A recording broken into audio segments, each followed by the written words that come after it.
কি অবস্থা বন্ধু? এই দূরে দেখতেছি তোমার মনটা খারাপ। তো মনটা খারাপ কি আর লাগে জানতে পারি? কি কমো বন্ধু, দুঃখের কথা। 2 বছর ধরে একটা সেরি পিছনে করি, সেই সেরি আমার কোনো পাত্তই দেয় না।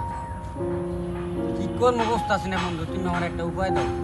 উপায় তো বন্ধু তোমার মনে করো এই সেরি বেরি পিছে না ঘুরা তুমি টিয়ার পিছে ঘুরো।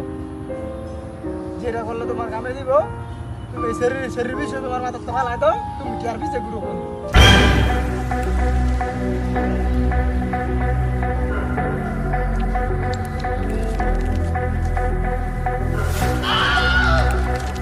কিরে কিরে কিরে কিরে খারাপ থাম থাম থাম থাম। কিরে তুই কি লিখারতাছস? কে বন্ধু, তুই না কইছ টিয়ার পিছনে ঘুরতাম, মিললে তো টিয়ার পিছনে ঘুরতাছি। আরে দামরা তোর কি আমি কইছি যে টাকা রাখা টাকার আশেপাশে ঘুরতি? কেমনে ঘুরলে টাকা কামান যাইবো, কিভাবে ঘুরলে টাকা কামান যাইবো ওইটা করতে কইছি তোরে। ছাগল বলা ভাই।